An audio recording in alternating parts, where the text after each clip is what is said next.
recording my homily for Wednesday of Holy Week. There is a nickname for today because of the readings. The readings often center in on Judas Iscariot, and so they call it Spy Wednesday. So during Holy Week, Wednesday becomes Judas's day, if you will. I don't know if you've ever felt, maybe because we're just too remote from the 12 apostles, but perhaps to feel what the other apostles felt towards Judas, just their resentments, anger, and his betrayal of Jesus. And they would have understood, at least on some level, that Jesus knew what was happening and he was going along with it. And in fact, he was really the one in control. He was simply using this betrayal and the sin and even the denials of Peter. All of it was going to come to serve God's purpose. But how hard it would be to forgive. How hard it is to forgive when people betray us, when people hurt us personally, right?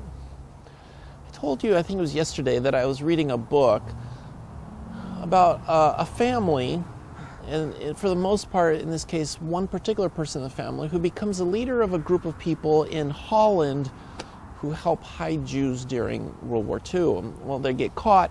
Her and her sister get taken to this concentration camp for women in Germany. Her sister dies there in the camp. And she's eventually released. As it turns out, she discovered years later it was by a clerical error. She wasn't supposed to be released.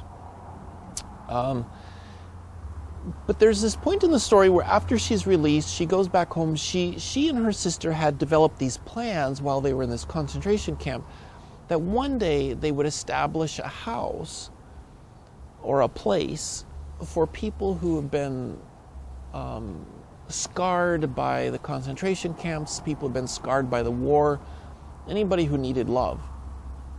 And that was their plan. And so while they were in this concentration camp, they just planned ways to be able to do this afterwards. Well, his sister died. Well, when her sister was dying, her sister, the last thing she said to her, she says, "You must tell everyone. You must tell everyone about this, about what we've been through." And so her sister took it literally. When she came out, every single year she would visit numerous countries, going all around the whole world, telling everybody. But it was centered on Christ's love and forgiveness.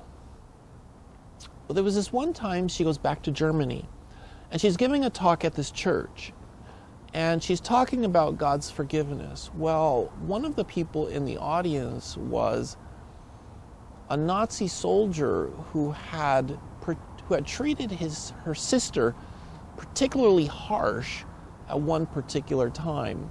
And so it was the actual soldier who had been there at the camp. And there she was standing face to face with her own weakness of forgiving. She had told all these other people to forgive, but there she was finding it difficult to forgive this person standing in front of her. And she just felt just absolutely paralyzed by her anger and her hatred. And she said there was just an incredible moment of grace where she begged Jesus just in that moment to give her Jesus, just to give her himself, the grace, so that she could forgive with his forgiveness, with Christ's mercy. She could just simply have that, because she had none. She couldn't do it on her own. And she just felt this overwhelming sense of peace come over her, and she was able to forgive him. It's just one of many little stories from the life of this particular person. But I find it helpful looking upon Judas and all the Judases in our own lives, and the times where we ourselves have been Judas, where we were weak, where we have betrayed,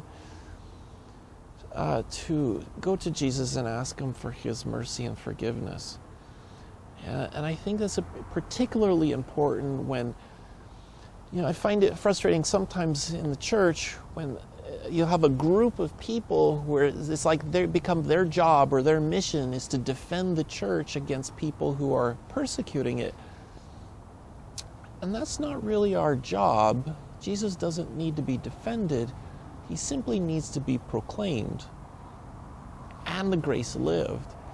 And just, I think the story that I've been reading through has just reminded me in so many ways of how by showing Christ's love and mercy, and not by our strength, but even in the sense by this vulnerability of his love, we do more for proclaiming the faith and defending the faith than anything else. All right, well, tomorrow we enter into the fullness of this week. We enter into the Triduum, these 3 days.